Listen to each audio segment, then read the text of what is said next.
With the Bears having the number one overall pick, they have the opportunity to select one of the top QBs in this draft class in Caleb Williams.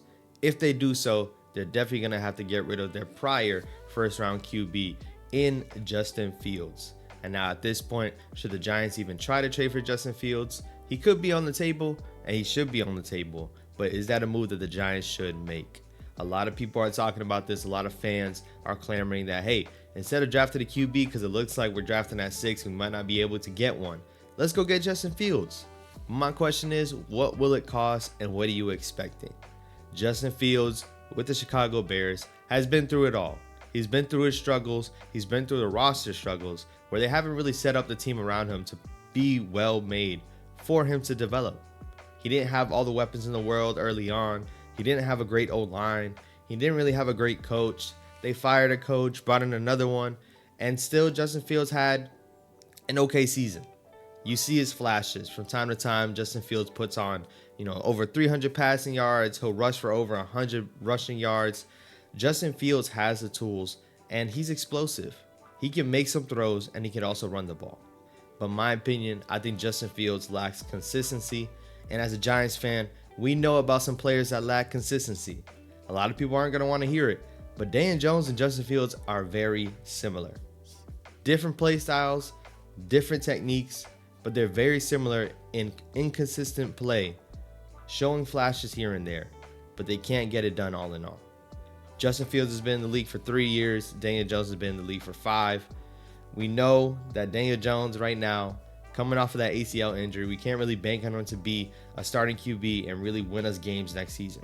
And who knows if the Giants even believe that at this point. But we know he's going to be on the roster. A guy like Justin Fields being available, will you pull the trigger on that move? If you want to look at Justin Fields and think that he's different than Daniel Jones, let me read a couple of stats for y'all. Last year, Justin Fields did miss some games. He threw for only 2,500 yards, 16 touchdowns, 9 interceptions. The previous year that Daniel Jones had, 3,200 passing yards, 15 touchdowns, 5 interceptions. That was arguably the best season of each of their careers. Arguably the best season. And now that's the other thing with Justin Fields. Same thing like Daniel Jones. He gets banged up. He misses some games. We need consistency all around, let alone if you're on the field being consistent, even being able to be on the field. Justin Fields has missed some games. When you see him running around as an athlete like he is and taking off as he should sometimes, he does get banged up. It does lead him to miss some games. And as a Giants fan, we can't stand for that anymore.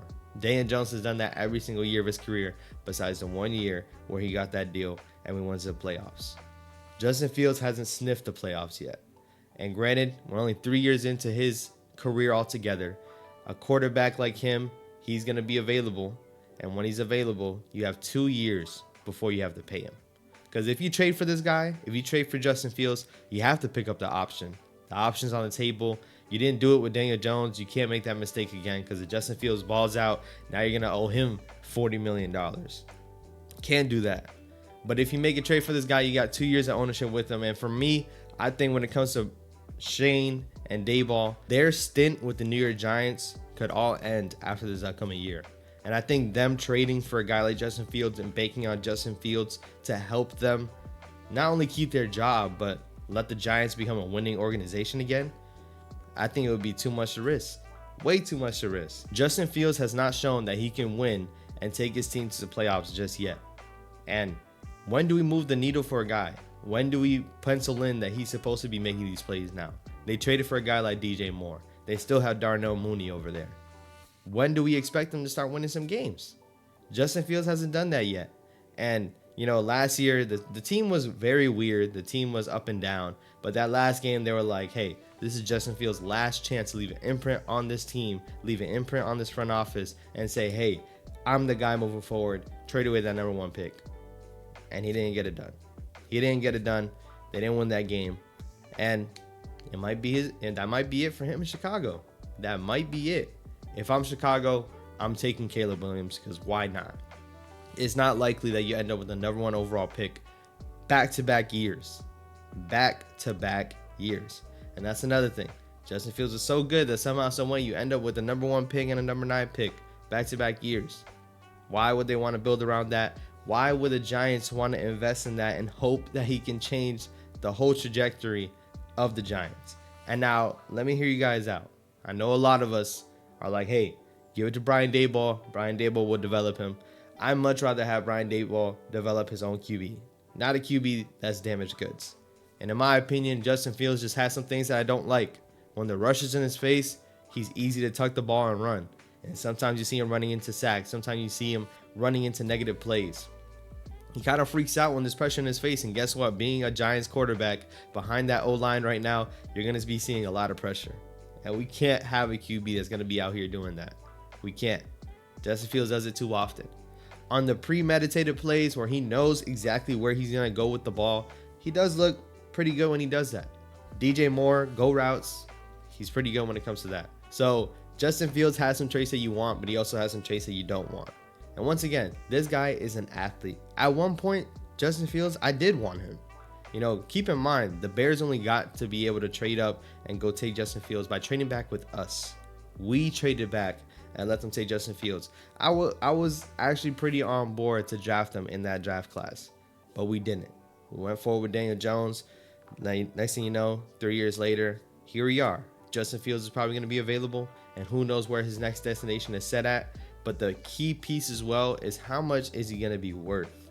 With the Bears most likely selecting Caleb Williams, he should not be worth more than a third-round pick. And if I'm the Giants, I'm not giving up a third-round pick. You've seen what guys like Trey Lance went for last year. He went for a fourth-round pick.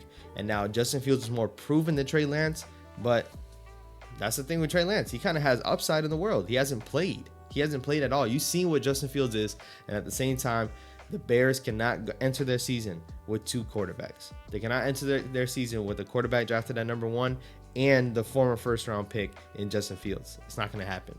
So you know they have to move him off. There's no way I'm going to overpay and give up more than a third-round pick for Justin Fields. There's absolutely no way.